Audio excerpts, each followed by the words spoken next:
the aim of this session is a bit to go over or get our panel experts to discuss the role that communication can play in our field. So I just want to read you something. So I'm Dave Barney. By the way, this is Connie Potter, and with Mira Miska, who's over there. We convened the education and outreach sessions earlier or last week. So I just want to read you something to introduce this topic. So during the past century, particle physics has provided incredible insights into the nature of matter and the origin and fate of the universe, as we know. Theories have been tested, and through an almost Darwinian process, only those that are substantiated by experiment have survived. Along the way, the technological advances we've made to facilitate our studies have found their way into everyday life through communication techniques, medical imaging, disease treatment, and so on. Present experiments are able to measure phenomena to a precision that was not dreamt of when they began construction. We saw that very much in the presentations earlier this morning. There are solid plans for continuing the exploration until the 22nd century to help answer the many questions that remain, bring further insight into the universe. So we know all of this. We're all convinced of the benefits, the overwhelming benefits of our basic research for humanity. But as we face increasing challenges for resources, both financial and person power, as well as environmental concerns, for example, for the field to thrive the next century, it's vital to bring the world along on our journey with us. So today what we want to explore with our distinguished panel is the role that communication, education, outreach need to play in achieving this, as well as your part in all of this, because this can't just be done by a few dedicated people. So with that, I hand over to Connie, who will introduce the panel. Thank you, Dave. Dave, you already know, he's introduced himself, member of the CMS experiment, was a long-standing outreach officer for CMS, and now does a bit of everything, and I don't know how he has the time to do it. So, coming down here, Sphicas, distinguished scientist and current ECFA chair, also a member of the CMS collaboration. He leads presently the CMS physics analysis group. He's taken various roles within CMS, such as a physics coordinator and deputy spokesperson, and is also a fellow of the Royal Society in the UK. Coming on to Spencer Kelly, with his Big Bang Stage t-shirt. Those of you in the UK, probably if you watch Click, the regular science program, Spencer has also a double first in computer science from Cambridge and an honorary doctorate in technology. He's one of the longest serving and most experienced technology presenters with the BBC. And he's done two shows, I think now, at CERN. And loves coming to CERN and doing shows. Sarah Demers is a scientist, a professor of physics at Yale University with ATLAS and the Mu-to-E collaborations. She's passionate about public engagement, and I know that one of the things you did was something with physics and dance, which I found absolutely fascinating, with choreographer Emily Coates. Matthew Chalmers is also from CERN. He is the editor of the CERN Courier, and also passionate. Did you want to say something? Former editor of the CERN Courier, that's right, yes. He now has the wonderful Mark, who's doing that job as well now. And then moving on finally to Daniel, who's kind of the Spencer equivalent in the Czech Republic, the most well-known science. Younger, better looking as science. Spencer's telling me in my ear here. All true, by the way. He turned up in shorts and he turned up in a nice suit, made an effort, and I've lost my bit now. Anyway, Daniel rocks. So here is our panel for today.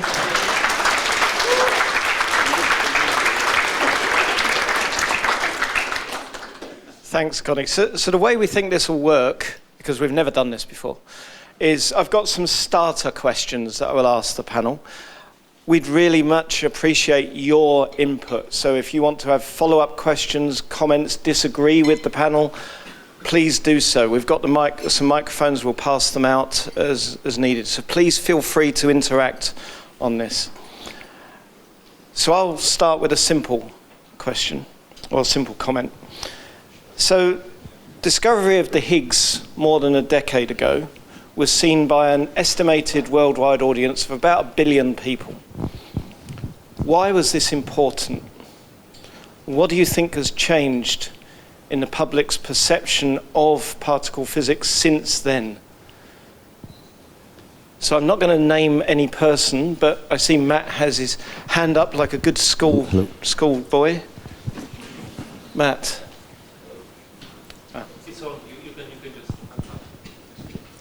Hello.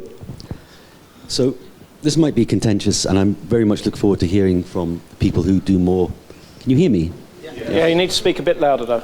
I really want to hear more from the people who deal face-to-face with the public, particularly via TV, but I'm not sure the public perception is as negative as that in terms of what we've done since the Higgs. I think we expect too much of what the public understands in terms of the day-to-day advances in particle physics. The Higgs discovery, the switch on of the LHC, was a massive event for our field in terms of putting us on the map for a new generation of people.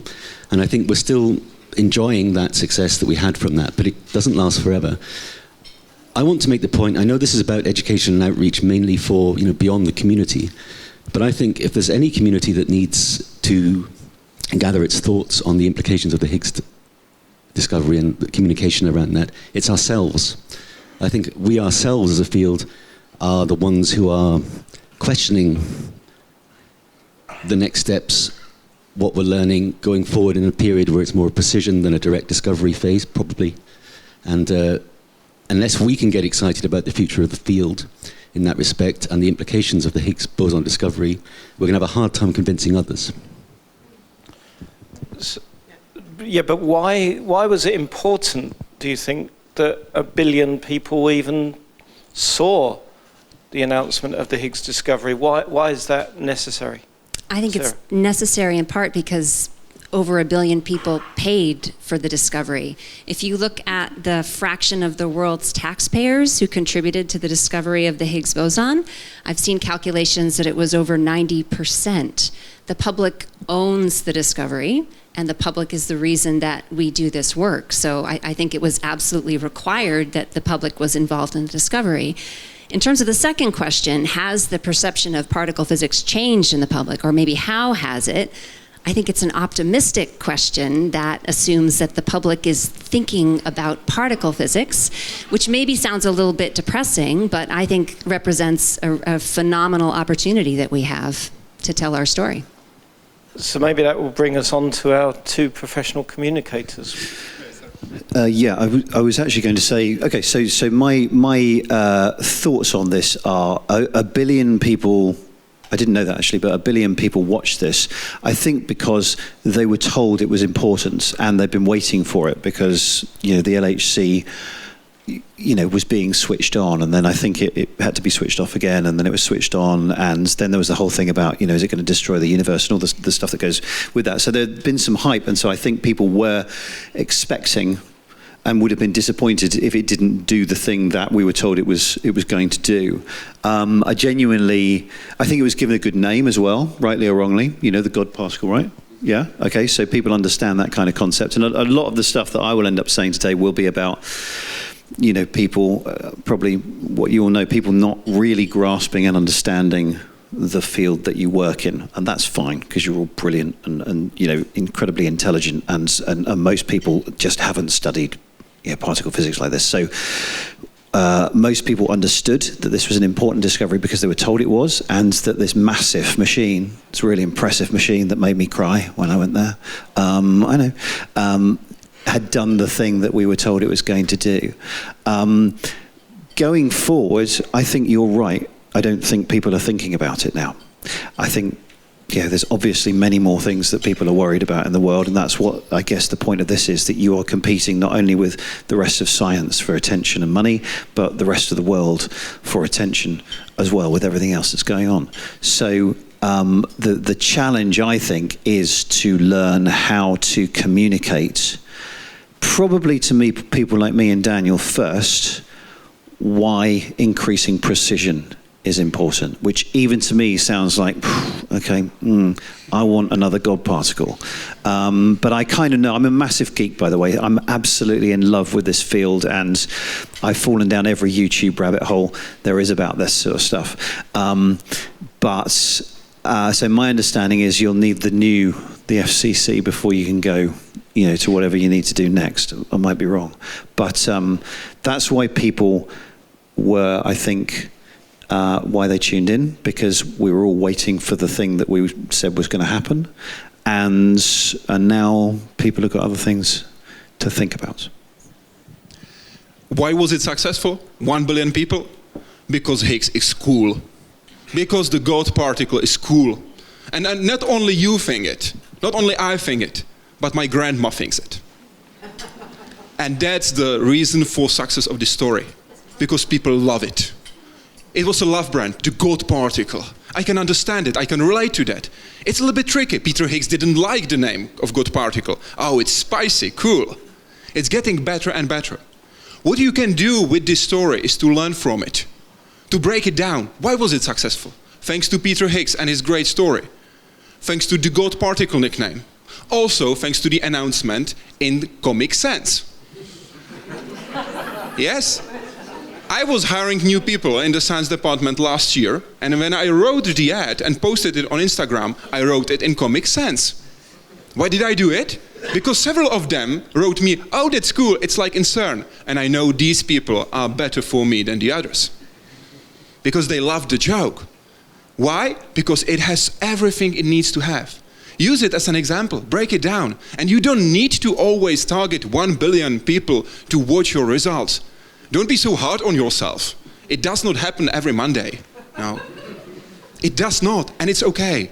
Don't be too hard on yourself, but use it as a learning opportunity to find out what this story had and what this story still has. You can harvest to communicate your current stories, because you have stories to tell.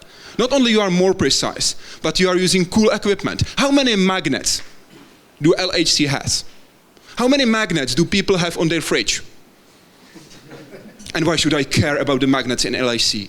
Tell me the story behind. Tell me the story of the technician who's looking after these magnets, as my mom is looking after the magnets with the face of me when I was in the 5th grade. No, we don't have this kind of magnet on the fridge, thankfully. That would be creepy. So use it as a learning opportunity not to make another huge success like Higgs. No. Find a way how to use this example to make your ordinary stories extraordinary, to make sure that people love it. Because God particle is a love brand. And CERN can be a love brand too. What I do believe you could aim for is that people will be proudly wearing t-shirts with the equations. By the way, I have the t-shirt, even with the mistake that is on the t-shirt. A scientist from CERN told me. It's an old one. There was a patch that there was a little bit of mistake, and scientists told me that it's really cool to have it, and I have it. And I love your t-shirt. Yeah, that's it. That's what you are aiming for, to make it a love brand. Because you want to talk about this t-shirt while you are taking the tram, while you are taking the bus. Like people are wearing t-shirts with NASA. Why is that a love brand and CERN is not? You gave the world the internet. That's damn cool. People are not dying thanks to the accelerators because they are in the hospitals. I want CERN to see as a love brand and more people wearing these kind of t-shirts. You are the fashion superstar of the future.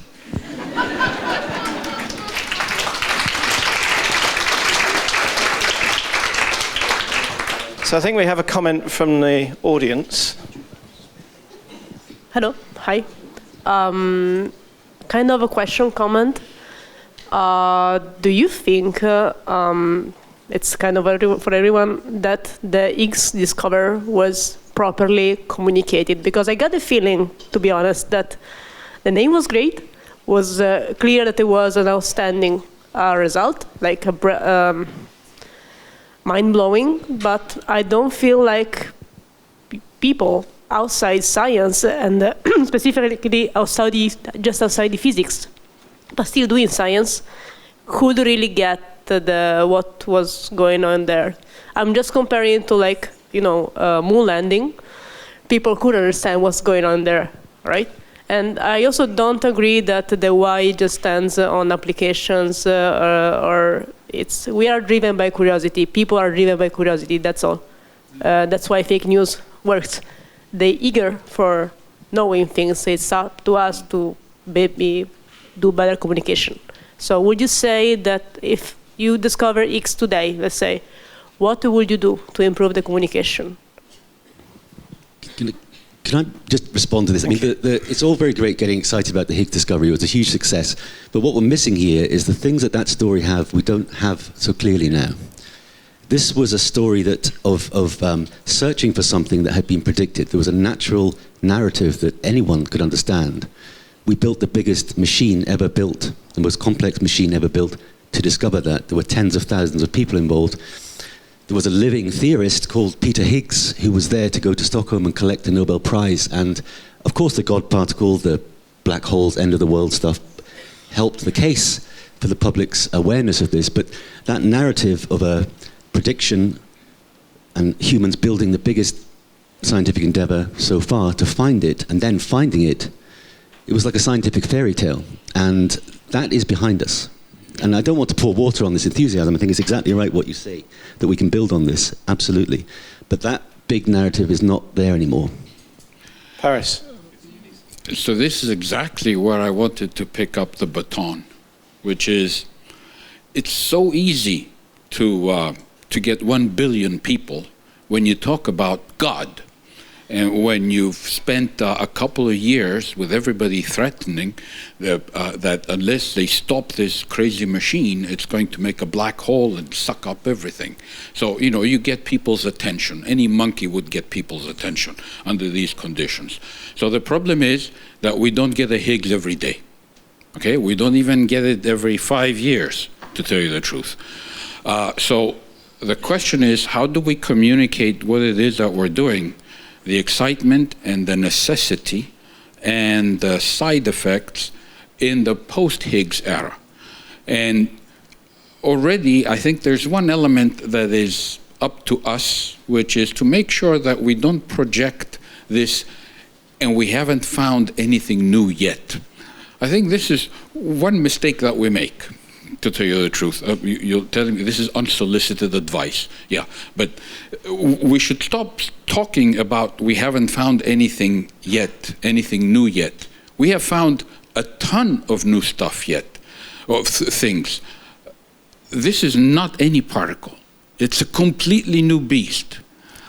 It looks like the vacuum. It smells like the vacuum. It is made of, has the numbers, the quantum numbers of nothing, except it's got mass, and it is an entirely new force, the first non-universal force, since there's many high-energy physicists in the audience. We can advertise the fact that there's a new force in the universe, and incredibly enough, it gives mass.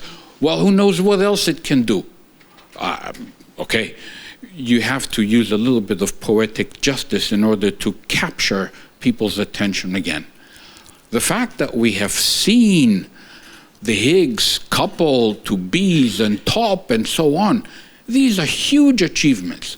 These are discoveries. I don't see the difference between discovering another black hole merger with 20 solar masses and 15 solar masses on top of the previous 15 solar masses with 15 solar masses. Frankly, checking out the fact that the Higgs does what it's supposed to be doing. This is an incredible achievement. It's a discovery, and we should be advertising it, and we're probably not doing enough about it. And we're concentrating too much on the fact that we haven't found a charged Higgs, and we haven't found Susie. But we have found so many other things. I'll come back to this issue of precision physics and so on when we get to future colliders. Yeah, if I can pick up on a couple of points. First of all, yeah, curiosity. I understand that that's why CERN, I guess, exists and possibly particle physics exists. We were talking beforehand about the fact that there are so many benefits to the work that's been done in particle physics. You know, in the health line, for example, you know, we've got colliders in hospitals, accelerators in hospitals that can help treat cancer, and that is a direct result of the massive machine, you know, under the ground in Switzerland. And I asked the question of some of the panelists, could we have invented those things in a different way, the hospital-based accelerators, without having the massive machine under the ground?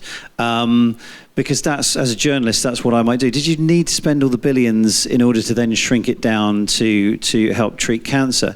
And I think the answer was pretty decent. No one would have known to even look in that direction, develop that small version, and then maybe scale it up so we can find the secrets of the universe. So I love the fact that curiosity is out there. It's a difficult thing to sell these days. You know, we're spending all this money because we're curious. I think the public, you know, don't understand that or may not tolerate that as much as people in this room would like because of all the pressures. But I mean, and secondly, on the fact that we don't have another God particle, I suppose there is something else that, you know, they call WIMPs. Am I in the right area? Yeah. Yeah, it's 95% of the universe is missing. So there is a really exciting story if you can work out how to tell it. You know, the problem is, I think you have to say, everything we think about the universe is probably wrong. Is that about right or not? No? Yeah. It's like, yeah, either we're wrong or there's a lot missing that we don't understand. So there is a problem there in that you might have to, you don't really want to say, yeah, okay, everything we've worked out so far is wrong. That's a dangerous, you know, path to imply. I was going to say something else, but I'm going to stop now. And I realised that I might be not making it out of this room alive if I say the wrong thing. But I think it brings me on to another very related topic of, I think you're right, we're not going to be discovering many new particles in the coming years. But we're moving to precision physics, as we saw this morning very clearly. So how should we communicate that? What's your thoughts on how we communicate the excitement that we all feel when we see going to precisions that we never dreamt about? So how should we communicate that? I know there's probably not an easy response to that. Paris? It's actually very easy in my mind. Great, right, done. So, precision implies the ability to probe rare things. You realize that we discovered CP violation from something that occurs at the level of 2 × 10⁻³ K-longs.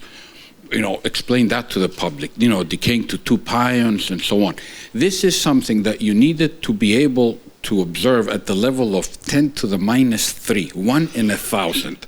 Even today, you know, this measurement from Atlas, electron to muon universality and so on, it was at the level of 5 per mil, not at the level of the K-long thing.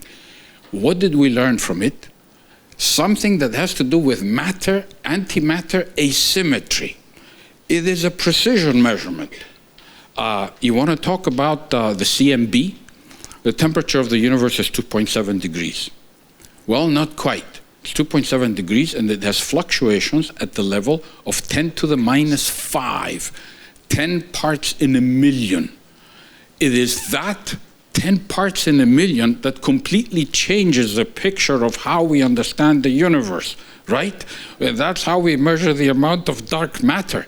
That's how we project actually on the different, we're hoping that even the way that these fluctuations appear, their orientation, are going to tell us about inflation and, you know, the very, very earliest moments of the universe. It's precision physics. So we should not be underestimating its incredible power. We just have to explain it the right way. We really have to put it in the right context and explain it to people. Sarah, Well, let hand over to Sarah. So I'm going to be a bit dangerous here and actually say I don't think it's the right question, and then I'll let other people talk about how we do it. I don't think we need to sell precision physics to the public. I think we need to sell precision physics to our colleagues and our funding agencies. I think we need to sell particle physics to the public, and all of the ingredients that went into the Higgs boson story that made it miraculous are still there. It's not just the Large Hadron Collider that's a miracle. You talk about the experiment that you're working on, my experiment, weighs as much as the Eiffel Tower, hundreds of millions of electronic channels. It's not even just the equipment that we have and that we've managed to make work together, but it's all of us. The fact that we are coming from so many different countries. It's our individual stories. I think as a field, we've understood better, and we understand every day how to communicate with the public and what works, what people care about. They care about human beings working together, facing incredible challenges, and somehow succeeding, and in making things work. So I don't think we need to sell precision physics to the public. I think we need to sell particle physics to the public. And in that way, I do think we can learn from the Higgs boson discovery, because I think we have the ingredients at our fingertips. But if someone wants to answer your question, I'm happy to have them. Well, I think we've generated some questions from the audience, so maybe we'll get some audience comments. I think the lady here. Yes, so I have a comment about Higgs discovery and beyond. We are working a lot with students and teachers from Ukraine at the moment during the war. So they are connecting to our CERN webinars and teacher programs. And this provides them a distraction from whatever happens. They are connecting through blackouts, through power cuts during the bombings. They are following the lectures because it's a different world. It's something fundamental. And I think we should remember, and this is exactly what Sarah said, science is there. And it keeps them going, and it gives something bigger to look forward to. And I think this needs to be propagated to societies who are having it easy at the moment. And this is why I'm surprised that we are really focused on Higgs. For example, in the recent years, from Ukrainian students, we are getting many more questions about pentaquarks. And the presentation during the HCB today was very important. 72 new particles discovered. How do we present them in the right context? I found spectroscopy always very fascinating. I think we should just think about it. I mean, this is not Higgs, this is not new force, but it's also fun. It's accessible. This is something we start physics from. So I think maybe something we should work on. And maybe I'll just drop a point, which probably would not be questioned here, but this is just a food for thought, because we are focusing on fundamental science. So this is far away of the problems of the current world, the wars, etc. But some countries are actually using fundamental science for the military purposes. And these questions might come up about the scientists working beyond the fundamental physics and extending their knowledge to non-fundamental applications. So I don't think we should touch upon that one today. But go on. Okay, so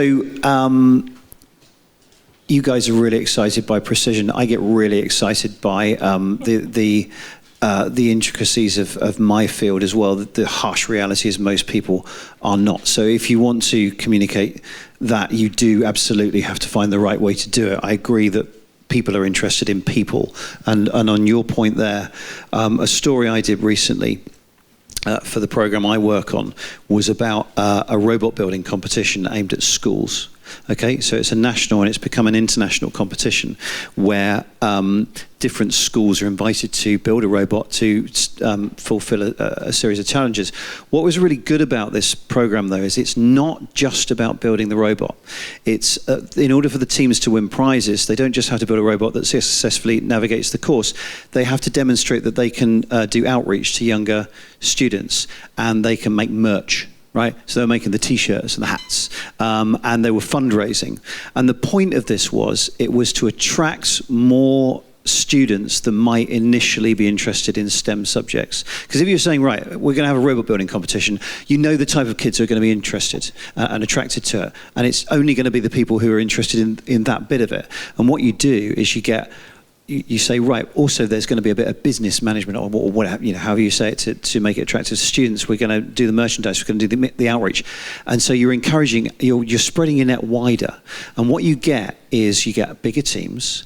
Not everyone has to concentrate on the minutiae of the programming and the circuitry.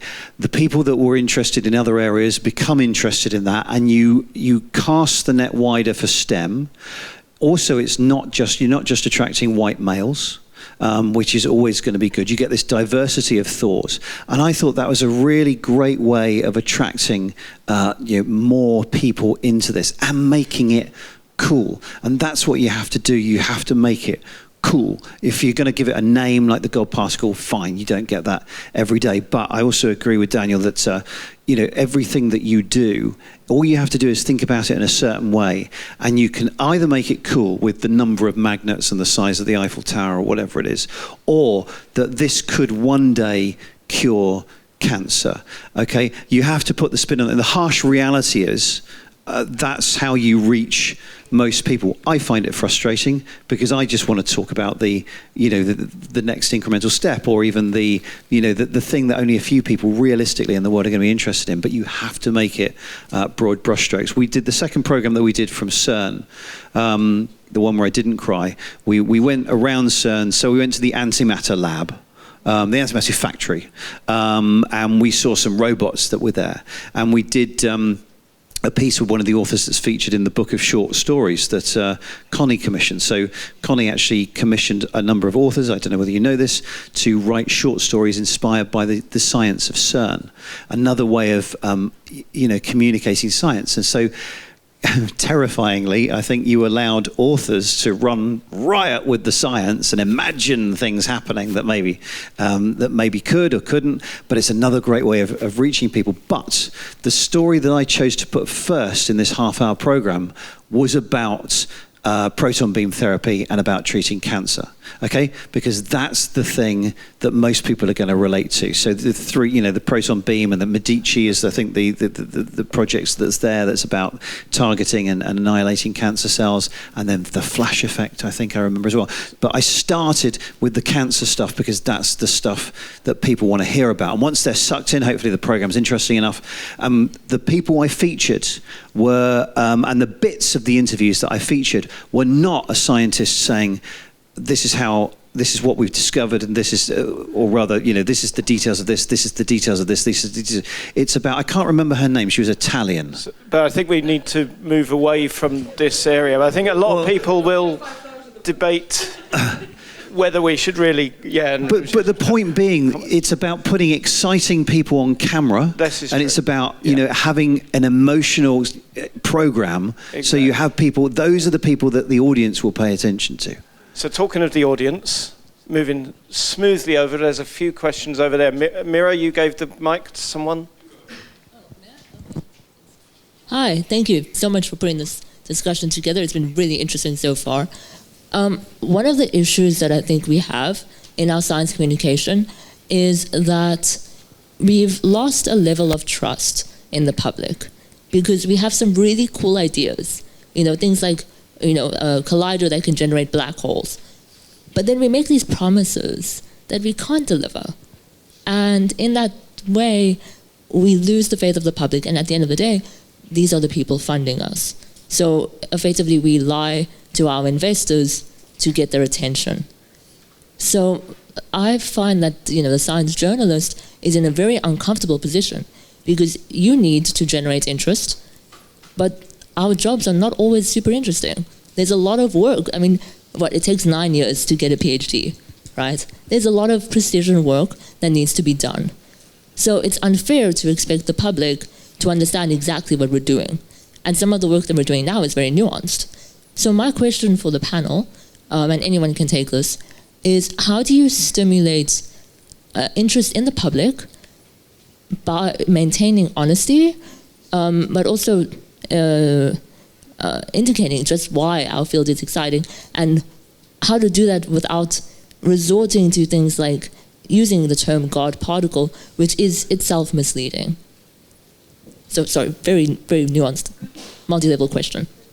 It's very nice because you preempted exactly one of the questions I had for the panel. So please, go ahead. And we were discussing this before with Daniel as well, so I think Daniel will comment on this. I have a couple of things I think we should do to keep people interested in what we do for the years ahead. And one of them, we have the Higgs boson discovery. That there's been one downside of it from a communications point of view, is that it's given the impression that this is what particle physics is about, finding new elementary particles. And this doesn't happen very often. And we found all the ones we're pretty sure we know should exist. So we should borrow from the astronomers who do this so much better, because they never promise they're going to discover a certain thing. If you think of the press around the James Webb Telescope, they just promise that they're going to look farther. They're going to look at the universe at older times in higher definition. And that's exactly what we're doing with the fundamental constituents, in the other direction.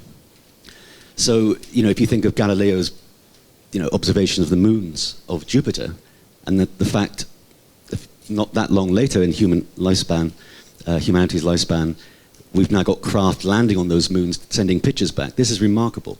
And particle physics has done a similar thing, but it's harder for people to visualize. The other thing, so we need to borrow from astronomers there and not overpromise, and the Higgs boson discovery has cemented that narrative. We need to break it a bit. The other thing is authenticity. And what we seem to be doing, I think, and this is largely through institutional comms, PR offices, is presenting a too polished view of our field. That it's all about the final results and packaging them, and we miss out on all the human aspects. And the thing is, we have a golden opportunity now, because we are in arguably the hardest point in this field in anyone's memory who's working in the field. The Standard Model has provided a very fruitful diversion of filling in the gaps predicted by theorists. We've kind of done that now. We know a lot more, but we're really a bit stuck now. And I think we should be standing up and talking about that, because that not only brings us directly the human aspect to what we do, but it also takes us to the heart of the scientific method, which is that we have this wonderful model. Why are we trying to break it? Not many other sectors of human endeavor do that. We're constantly trying to check ourselves, doubt ourselves, and standing up and saying, look, we're stuck, we need your help, we need more brains in this field to get us through this, is true, and goes a step level to make this more human and not a polished final result, because that's not what science is. It's never finished. Daniel? That was on point. That was a question on point. Because what you are asking is how we can communicate effectively with people. I give talks about effective communication. I'm a journalist, so I can't give media trainings, but I am allowed to talk about effective communication. There are 3 basic principles you need to follow in an effective communication. First, it needs to be simple. When I say something, everybody needs to understand what I'm saying. Not like when you are reading a scientific article. You need to immediately understand, and there should be no question about what I'm saying. Everybody should immediately understand. Secondly, it needs to be trustworthy. If there is a new particle, you will always believe and trust Sarah more than you will trust me. And rightfully so, she's an expert, I'm not. Your communication needs to be simple, trustworthy, and useful. If what you are saying and giving to people is not useful, they will not spend their time and energy. While I'm preparing a TV show, I'm asking people to invest in me. They are paying with their time and energy to watch the show. If you finish the show and you said, okay, what did I learn? How was it useful? And you said, it gave me nothing. You will not watch next time. The very same thing is in here. You are watching this panel that is something new to you. If you do not like it and you will say, oh, that was waste of time, you are not coming next time. And the very same thing is in science communication. You need to make things useful to people. They need to understand why they should listen to you, why they should invest in you. That's what we want to achieve. What you want to achieve is that about the research that you are communicating, people want to talk in a pub. When we are preparing morning broadcast, we always pick topics that are important, that are relevant to people, and are those kind, and also always we prepare the way how to talk about them, that you want to talk about them while you are having lunch with your colleagues. That's what you want to aim for. Think about it like when your friends are asking about your job.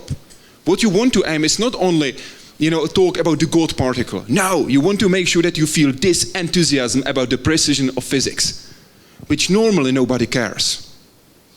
When you try, because I love your enthusiasm, while you were talking about the precision physics, that was it. That's what I want to see in guests in my shows. That's exactly what I want to see. But when I say the very same stuff to people in a tram, they will, leave immediately, unfortunately.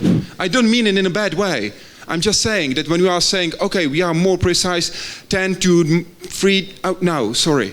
You lost the interest because they are not feeling how useful it is to them. So to your point, make sure that you can make it as useful as possible and not promising that something that you cannot fulfill. When I receive a press release saying, oh, we are on the way to cure cancer, in 99% I'm deleting this message. Because from my experience, this person who sent me this message is for 99.9% of relevance a fraud. Because I simply know that you can't, treat cancer as one because we have 200 types of cancer or even more.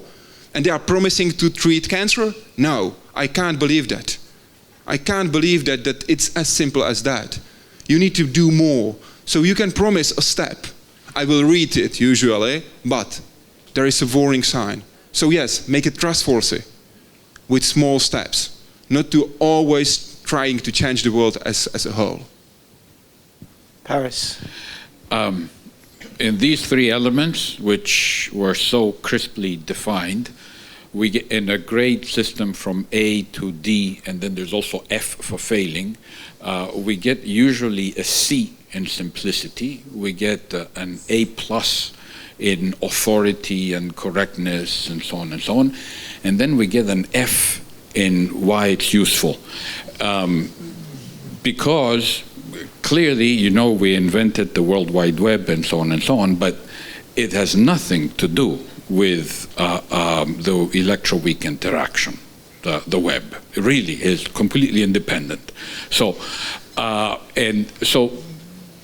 think the question now is, and perhaps we should concentrate a little bit the discussion on whether the outreach or the communication is to the money holders, our colleagues in other physics departments and other sciences, or to the public.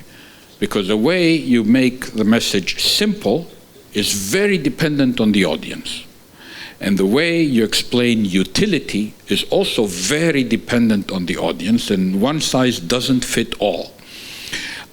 So to explain to a colleague, a chemist, why what we're doing is useful is one thing.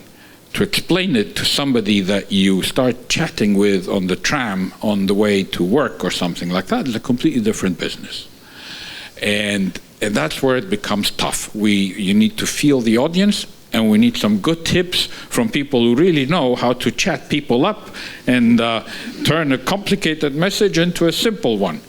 And with this, I pass on the baton. So I just want to follow up on that, but who's the most important audience? Actually, to follow up on that, what I've noticed is the decision makers might often listen to their kids, and they might listen to their other halves, or they might just listen to the general hubbub. No, I don't do business, executive meetings, pitching for funding and stuff like that. So I genuinely don't know how important they are. That actual half hour where you're with the flip chart and you're saying we can do this, and you use X a lot, 10X, whereas I think really it should be 10 times. There you go. But everyone's human, and even the execs that make the decision they absorb what people are excited about just generally. It might be on the tram. It might be that their daughter is saying, oh, this is really cool. They might be just absorbing the general hubbub. So I think do put value on the excitement that's just around the decision makers. I'm not saying, I agree with you. You communicate differently to the decision makers, to the public, but the decision makers listen to the public. And I know this because, in the world of media, the way you get your next job on telly is not whether you're great at your work. This is just, you're seeing a little bit inside my heart and my brain now. It's not about whether you're the best in your field. It's about whether the newspapers are talking about you.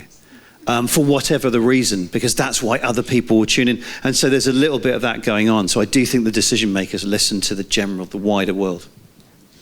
I would absolutely agree. Never try to talk to everybody. You are talking to nobody. If you are trying to talk to everybody, you are talking in a wrong way. You need to learn as much as possible about your viewers, about your readers, about the audience that you are talking to. For example, when we have the very same topic we want to explain to public, to our general public, because I work for a public broadcaster for Czech TV, we have a different attitude for different programs, because we know that different people are watching different programs. I will use different metaphors. I will use different level of sophistication, of deepness of the topic for different programs. You always need to adjust. And I do agree that kids are really important decision makers. For example, some of the greatest, meaning the largest car companies, are targeting their advertisement on 11 years old, because they are the ones who are making the decisions for their dads and moms which car to buy. That's the way it is. And if you want to make sure that the politicians are listening, they always need to listen to general public, but sometimes you want to communicate just a teeny tiny fraction of your work to a concrete teeny tiny part of politicians and stakeholders. And that's a very different communication than I do. But you need to sometimes do it, and then you can have, for example, a new accelerator. If only it were that easy. So we'll take Sarah first, and then we'll take two more questions from the audience, and I want to move on to one more question. So, yeah, I'll be very quick. So I think one of the benefits of having 10,000 people, or many, many more in a community, is that we don't have to choose just one audience. And I think one of the potential goals of this panel is for everybody to think about what their strengths are in terms of communication. We have writing, we have, interviews, we have storytelling. There are so many different ways that we can communicate with the public. And even in our field now, if you look at Tracy's talk or other presentations that have been given, a lot of tools to connect people. If we had more people putting a fraction of their time into this, we could reach many more audiences authentically and do a tremendous amount. I was teaching recently and misspoke and called it tic-tac instead of TikTok, right? Social media is not going to be my thing. Thank God we have lots of people who can do social media. But I think that's how we reach the audiences, because there are many audiences. Thank you. Freya. Thank you very much. It's a very interesting discussion. So that's actually, Sarah, your comment really feeds into my question. My question is, so this is all really wonderful, but at the same time, when we talk to the young people in our field, they feel like they do not have time, or that it's bad for their career to actually contribute to these activities. And they're also very intimidated typically by simplifying things or making things accessible, but at the same time they have just been trained by us to make things as complicated and as jargon-filled as possible. How do we convince these people that this is good for their career, that they need to invest their time on this while they're not working on their papers? Stealing your question. So Freya obviously saw my questions beforehand, and it's the one I have in red, so thank you, Freya. But before the panel actually addressed that, could we just have a show of hands in this wide audience of about 150 people? Who actually is engaged in doing some form of education and outreach? Please put your hands up. And be like a teenager, or a young teenager, where you put your hand really up, not like a 17-year-old where you do this. So the ones who don't put their hands up, you're not allowed to leave? Okay.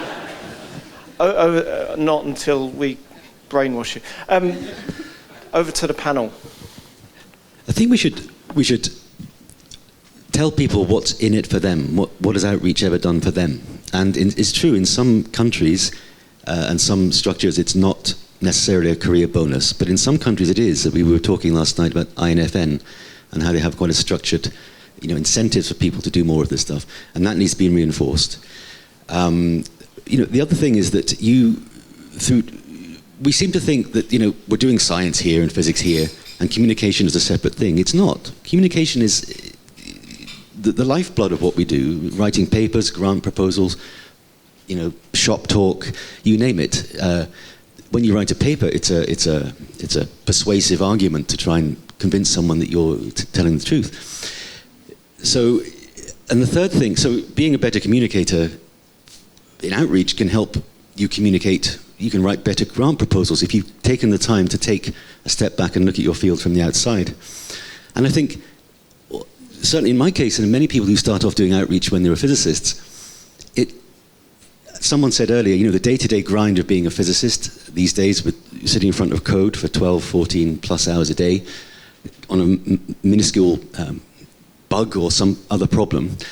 When you step back and talk to a room of interested school kids or others, and you get their enthusiasm back, and you remember why it was you went into the field, and it can relight the fire beneath you in why you're doing this. And I think, from a personal perspective, that those three things, regardless of the impact it has on, you know, recruiting more people into the field or just making people more aware of science and technology, they are really serious, tangible benefits to doing this stuff. To me, it's simple. It's related to reward and obligation. We have, you know, the young people that we want to make sure will engage with outreach.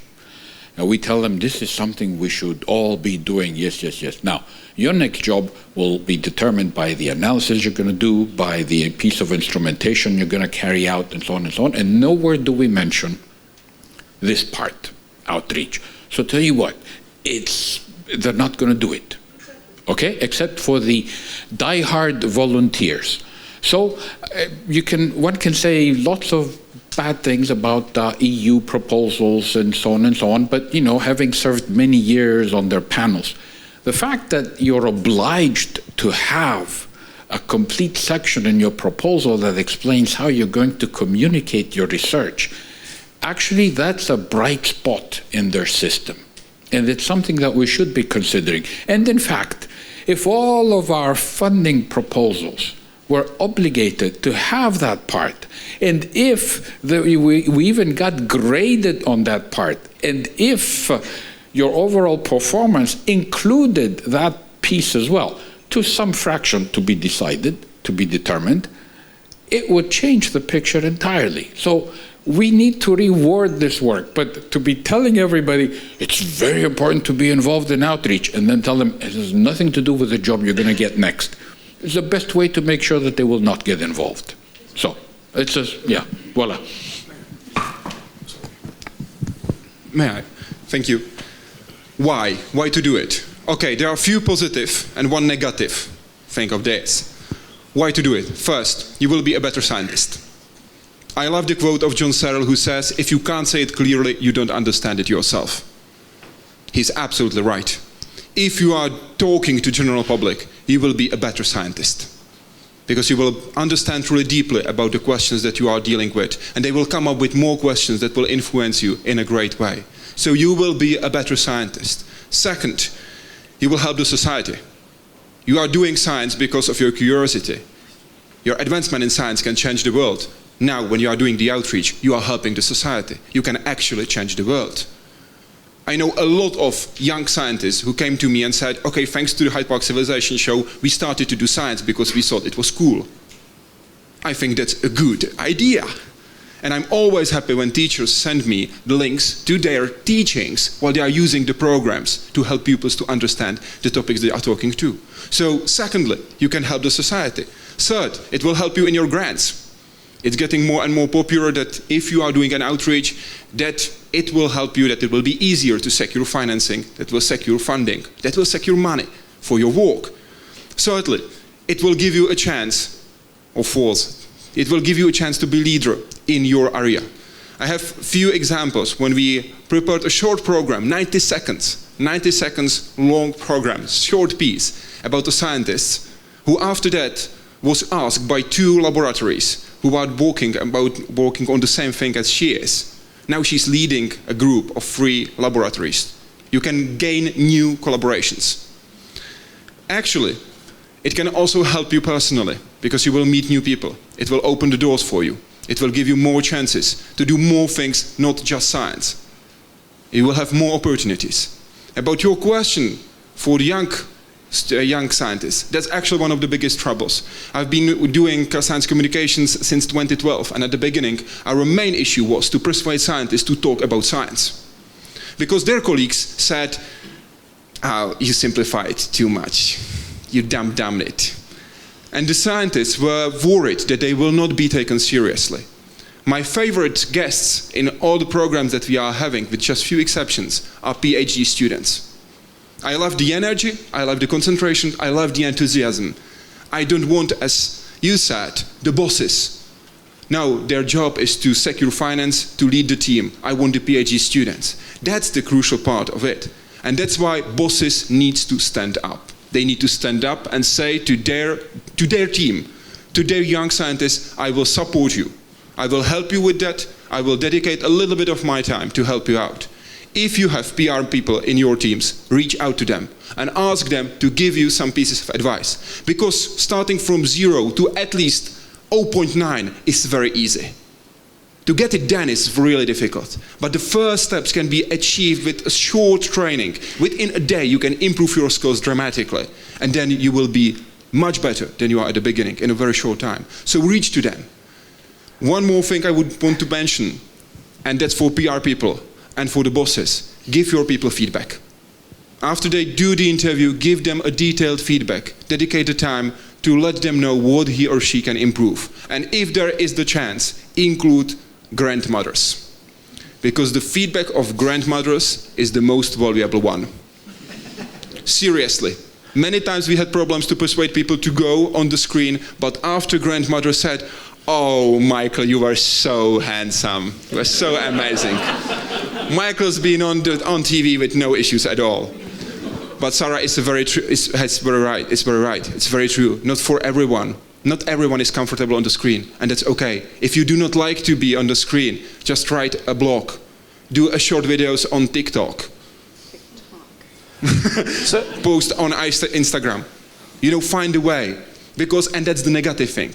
If you are not talking to people, if people do not know what you are doing, there might be a situation that you have no job. So thank you, Daniel. I didn't want to interrupt you because all you said was absolutely excellent. There are lots of questions in the audience. I think we'll start with the right, then head over to the left, and head back, and so on. So let's start with the right. Hi, thanks for the nice discussion. I want to focus back to targeted audiences, specifically young girls. So if I gloss over the NSF longitudinal study, it seems to suggest that girls lose interest in some of the STEM subjects in middle school or maybe even earlier. More specifically, I have young boys and I try to teach them math, but I have no experience with young girls. And my friend, a close friend has a girl, and I say, well, what's she into? Well, she's into pink and ponies. And I said, okay, how am I going to connect with her? So I bought a calculator off of eBay that's hot pink and put ponies all over it. And I sent a TI-82 that way and hoping that it would connect. And then I found some chemistry sets with makeup and things. But in terms of particle physics, what I do or anything, I can't really find ways to connect with people, especially young audiences like that.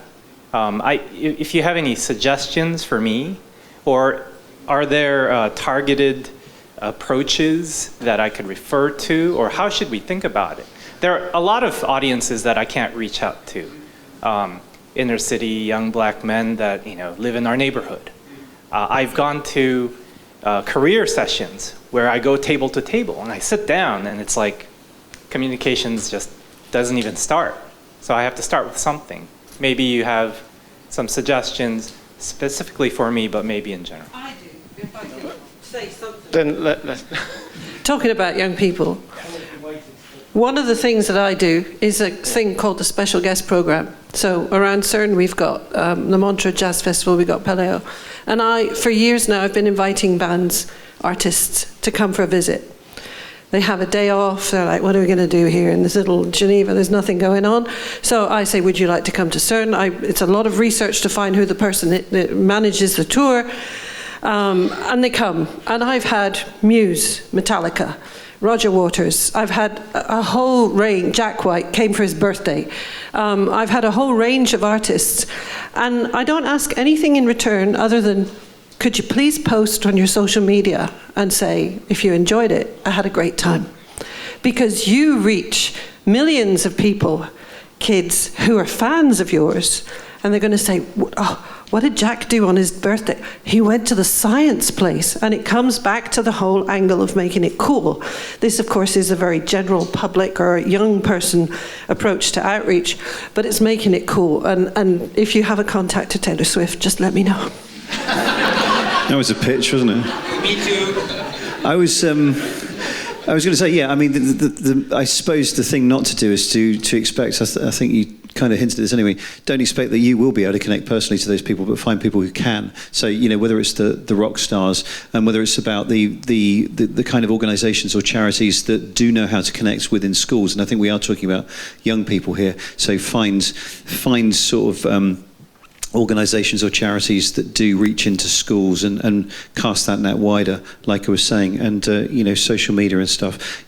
Let your younger scientists, and yeah, I'm after the PhD students as well, because of exactly what you said, the enthusiasm and the less corporate way that they think, that and also young people are then seeing young people on TV, and that's the theory of media. You respond when you see yourself on TV or hear it on the radio or read about it. So let your researchers run riot on social media. And who's the person? Was it Clara who I interviewed at CERN, and she has a TikTok and she's there in front of the CMS and she's saying, hey, I just did this today. And the other good thing about social media is it's nowhere near as formal as a press release where you might anguish over it for weeks or months to get the messaging right and the timing right. The thing about social media is you can just knock off a 60-second video and it's done. You can do another one tomorrow. And today's audiences aren't expecting anything polished as well. So if you've got that, it's a really fast drip, drip, drip feed, and it comes back to that word cool, which maybe is a good thing or not for your industry, but yeah, it's just that regular drip, drip, drip, drip, drip. So I'm going to stop Dan. I will just give one piece of advice, because you mentioned the young kids, the little girls. What I would do, I would take the unicorn, place it in Atlas, and took picture of it. Then I would. Does she has a lot of unicorns and maybe a fence at home? I would create a fence in like LHC. Create the whole CERN just for unicorns. Give a playground in CERN. Let them play in CERN. Use the unicorn. I have, for example, you can have the toy with you everywhere. Let unicorn experience CERN, and then the girl will come as well, because unicorn loved it. So just to complete my thing, I met up with the guys from a band called the Kings of Leon a couple of weeks ago at Hyde Park, and they were one of my first special guests. And one of the brothers, they were very nervous about coming to CERN, and they didn't want me to interview them. So we don't really know what's going on. We just think it's really interesting. But I did a little interview with them, and they posted on social media, and they gave me one of the best quotes I've ever had.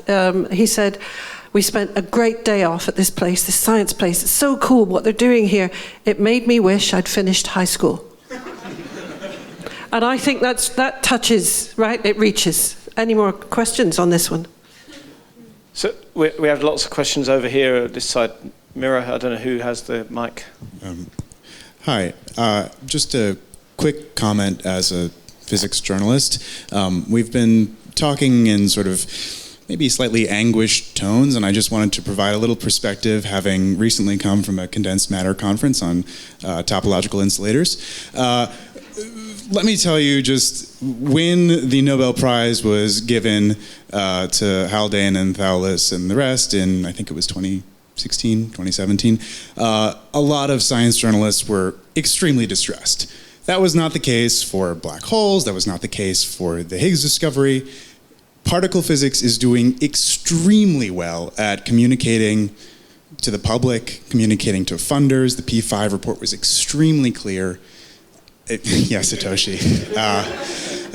And so I just want to emphasize this, because I know that there's some anxiety around the room. It feels like if you can't communicate well enough, it is existential. Your job is on the line, your career is on the line, your field is in decline.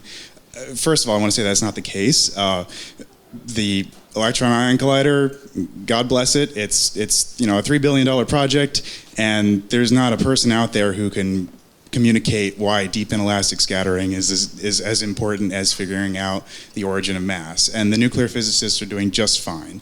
So I just want to make this point to say that really particle physics is doing extremely well at communicating, and I mean, you can pat yourself on the back, but also, don't worry too much, and don't put so much effort don't put so much emphasis on making communication your lifeline. People are interested, people want to know more about it, and I really think if you just take one thing away from this quick comment, and I apologize that it's not a question, communication is about expectations. That is the expectation you have of your audience, and it is the expectation the audience has from you. So one of the things that you can do to build trust is, not tell them that string theory is going to solve everything. That can result in a backlash. Another thing you can do to communicate well is have the right expectation for your audience, whether it's kids, whether it's policymakers, whether it's your colleagues. So if communication is about expectations, and if you can get those right, people love particle physics, you guys will do a great job. So I think part of that Matt touched on as well, about not making promises that you can't keep. But I think what I interpret from what you said was, we can just sit back and relax because we're doing a great job. That's the way I interpreted it. So, we need professional communicators to talk to me. But maybe our panel would like to comment on, do you think we are really doing a good job? Can we do better? Do we need these guys out here to do better? I think existential issues is hitting the nail on the head. It really is something I think that's more within the community than outside it.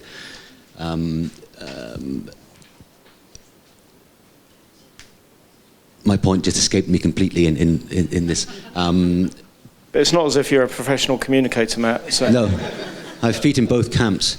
I'll come back to it. Yeah. I think that when we are talking about general public, it's very different than we are talking about the audience who is actually interested in physics. Yeah, that's a very different thing. When you are talking general public, particle physics is doing not as well as it is among other physicists or other fields of physics, maybe. Yeah, I'm just saying. Yeah. Which is why we're doing this panel. I completely agree with you. I will So. to you after and understand where you get that viewpoint. I do believe that people are interested in particle physics, don't get me wrong, because I do believe that the simulations, for example, that were made in CERN were, amazing and did a great job. I'm just speaking from the experience of a person who talks to people who usually deal with a pension reform, who are asking if I'm receiving my pension next week or not. I'm talking to these kind of people. If I'm talking to people who wants to read a newsletter of CERN, it's a very different audience for me. And I am afraid that sometimes it can be existential in the long term. I do not expect a switch and we will turn everything down. But what I do expect is higher and higher pressure of getting something new built and new experiments running, because you will be out of the funding for a long term just with curiosity. If you have public that is backing you up, you will have greater chance to fund anything you want to do. On that note, we come on to another question from the audience, and then we go over there as well. So maybe we take two questions, one from here and one from there, and let the audience deal with both of them. Thank you. So I have a question about the young community, like going down when we are doing the outreach in schools and other things. So we go there and we try to connect with the students, let's say in the high school or below the high school or right starting the university. And in order to connect with them, we dial down our way of explanation. And that though creates the curiosity, it sometimes later turns into a disappointment when they actually start working. They don't see the things they were told in an exciting way, but rather they see the real difficulty in science. And so my question is, how do we find a trade-off in this communication to make them join us effectively? So do we have a related question over on the other side? I would say that this is related because I think there's been a lot of emphasis on the answers, the Higgs boson, the precision,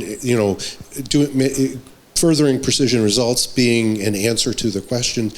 But is there an Earth-like planet out there? Is there life in the universe? These are questions that motivate people, and there's an ongoing search for them, and people are enthusiastic about. There are many questions like that. To me, it's the open questions. We don't know where most of the matter in the universe comes from. We don't know why there's any matter left in the universe, why it wasn't annihilated. Those are open questions. We are working to solve those. And, there are many ways to solve them, and it will be ongoing. Why not focus on the questions? I absolutely agree. And to your question about, don't be afraid of dumbing it down. Of course you're going to dumb it down for not only school kids, but for 99.9% of the world as well. First of all, don't be afraid of doing that. We were talking beforehand, and I think you mentioned it, Daniel, that one of the reasons scientists find it difficult to go on the media and explain things is because their colleagues take the mickey out of them for dumbing stuff down. Shame on you. Communication is hard, and making, you can talk in Greek letters as much as you want, and you've worked really hard to be able to understand that, but being able to tell that story to the rest of the world is a skill, and it's hard. And if you can do it, you should be proud of it, and you should celebrate the people that can. And I don't agree that everyone should be able to do it, and I don't believe everyone should be made to do it in that kind of very obvious way. I sometimes write a script in 15 minutes, and then I get a bit embarrassed thinking, I didn't work hard enough on that. And it took a colleague of mine to say, yeah, I did that too, to realise, the stuff that I find easy, most people find nearly impossible. Same for you in your field. The stuff that you think about, that you find, let's say, easy, most people in the world find really hard. So communication is really hard. Finding a way to communicate your ideas to the public is really hard. Finding a way to connect with students is really hard and might seem really dumbed down, but what you have to do is excite them. And most of them won't go through to work at a place like Fermilab or CERN, but what you're doing is you're casting the net wide enough to find those people who are going, oh yeah, I'm interested, and they will follow it through. And the idea of the open questions is perfect. JWST at the moment is enjoying its Higgs boson moments, and then in 10 years' time or whatever, maybe it will have done everything, I don't know, done everything that can, and then the same questions will be asked of that. But at the moment, that is the exciting thing. So show them the cool stuff, right? Show them the cool stuff, and then ask them, did you know that, those galaxies, they should fly apart? What the hell's going on there? And in fact, did you know that nearly everything in my hand we can't see? Do the cool stuff and do not be afraid of dumbing it down, because that's how you find your next generation. Let's go to Sarah, and then I'll go to another question from the audience. Yeah, I think, I don't know how cool this is, but we do actually have some research in terms of what seems to work well and what doesn't work well. We had a really fascinating study that was done about some conferences for undergraduate women in physics, where we had feedback forums, and we had a number of speakers come who were successful. And one of the things they said is, I was really lucky. And they were being humble. And we got feedback that, people thought, oh, it's just luck. I don't have a prayer if it's just luck. So it's one of those situations where someone meant to do something good, but it backfired. So what did we learn there? We learned that maybe the way to present this was, well, I worked really hard and had to prepare, and I had some breaks. I had some luck, and I was ready to take advantage of it, right? There's a twist. I think one of the things that we can do when we go in and work with younger groups in particular is have some level of vulnerability that makes it clear that this is exciting. I love this. Boy, I worked really hard. There were times when I didn't understand this. I remember not understanding that.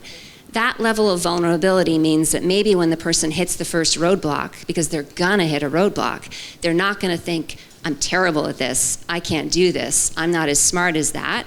They'll think, oh right, this is hard, it's not supposed to be easy.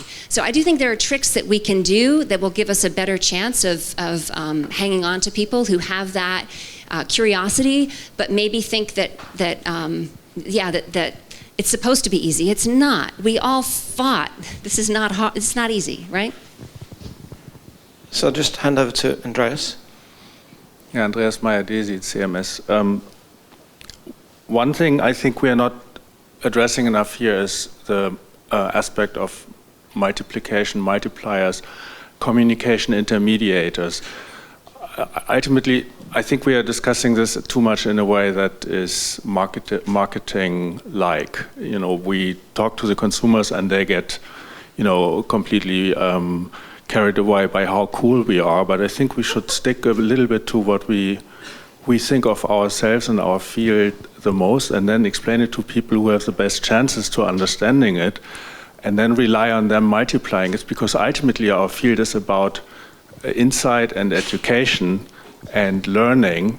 And so one of the things we haven't discussed or barely touched upon is schools from elementary school to, you know, PhD level schools, where many of the teachers are actually pretty clueless about what we're doing, but they are really understanding how to explain to the students the things in a way that is accessible to the students, also in the way that makes the students, you know, remain attached even when they start understanding more.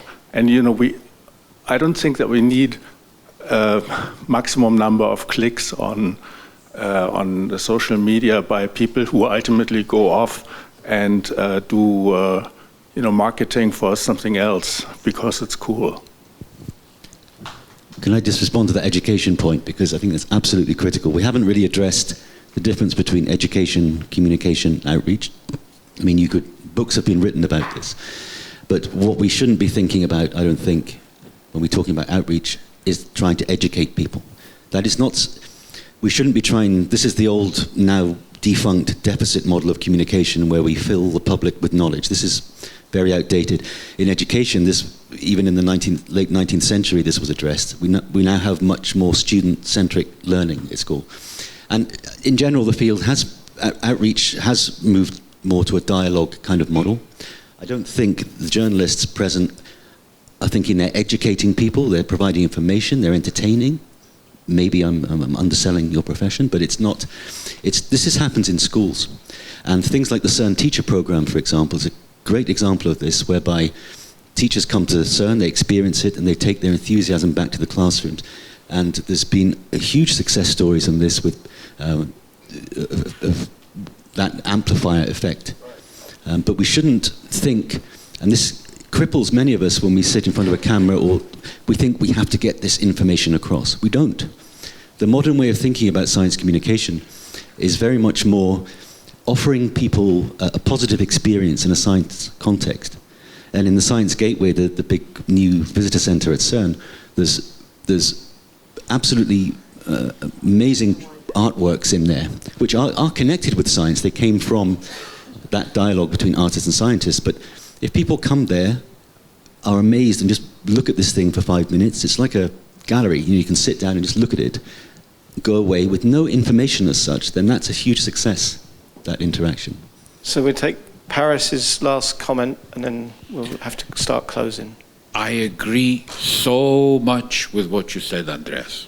So much and deeply. And the point is, going back again to the targeted audiences, I am the last person who can communicate very effectively with a 7-year-old by now, or an 8-year-old. And, you know, frankly, there are few people, you know, on this planet who can do this job really well. And usually they're teachers and so on. So we are going to get an amplification factor, okay, exactly by going down to the ones we can communicate with more easily and more effectively, and teachers are a prime target group for us. I really think that this is a group to go after, okay? So programs like the one at CERN and many other national laboratories in the US and other places are really places, are programs that we should be investing on. And here they have a wonderful, in the Czech Republic, a wonderful teacher program as well. Excellent, So, glad to hear. Final comment, Matt, and then we'll close up. Yeah, the one way to shut up a whole room full of science communicators is to say, why don't you become science teachers? We should be promoting this. If you really want to make a difference on a generational level, then transform, I'm not saying leave the field, we need more physicists too, but transform that enthusiasm to the classroom. That's where you'll make a difference, and we need to support the teaching profession much more. There's not enough trained physics teachers in many countries. It's a huge problem. Okay, so unfortunately we don't have time for more questions because I'm conscious that we have to move on to the next session. But may I just invite each of the panel members 30 seconds, a last closing statement. So we'll start from Daniel. Really 30 seconds though. Yeah, I'm looking at you, Daniel. According to the psychologists who deal with people who are under stress, who are in a crisis, if you want the adult who is under stress to understand you, you need to treat him or her like a 12-year-old. And when people are listening to scientists about particle physics, he or she is usually under stress. So always imagine a 12-year-old to whom you are talking to, in a way that he or she wants to tell his friends about it. Talk about your job in the way that your friends will be keen to listen to you while you are having not only the 5th, but also the first beer that night. Thank you very much. I think science in a general context lifts the people's minds from the everyday stuff they find in the news, which is usually gloom, crooks, horrors, conflict, and nothing very much good going on. Science, this is one of the reasons why the Higgs boson and the LHC got such traction, is it lifts people's minds away from that. With the Higgs discovery, we are piecing together the ultimate narrative, which is from electroweak symmetry breaking, the origin of the universe, to its possible ultimate stability, and everything in between, including possibly what the dark sector is. And that's the ultimate story of our origins. And if we can't lift people above their daily routines and the horror that we find in many places where we do find news, then we should probably find something else to do.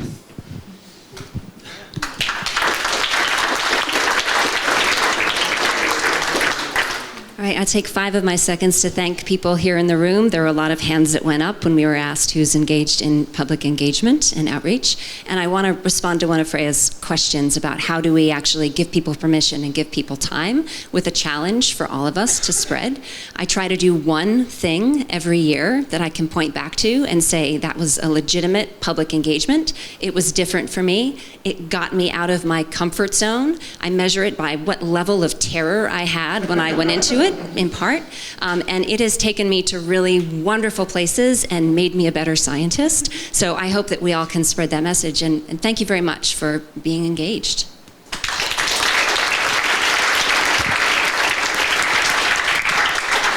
I love this subject, I love science, I love technology, but I think this applies to any field. It is possible to tell a good story about anything. When you're stuck in your area for the rest of your life, like most of us are, we might think it's boring, we might think it's mundane, and there's a lot of slog that goes on. But if you're able to step outside or find someone that can advise you, it is possible to tell an excellent story about anything. It may seem dumber than you want to go to, but that's how you grip the audience. You start with a headline, why do I want to hear more? And then you slip in something new that they've never heard before. You just need to find a way to describe it. It's all about telling stories.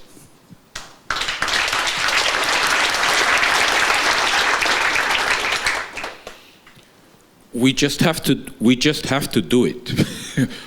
We have to communicate with funding agencies, for ulterior motives as well. Okay, we have to communicate with our colleagues in particle physics. We have to communicate with our colleagues at universities and other research centers. We have to communicate with the youngsters, and we have to communicate with message enhancers and retransmitters. Okay, it is our duty because we're getting paid basically to create knowledge. And well, if you're going to create knowledge, you have to share it as well. That's basically the main message from me. Thank you very much. None of you are moving, which is a real sign of success. I know you've got sessions to go to. Thank you all for coming. When you put your hands up, it was really cool to see so many.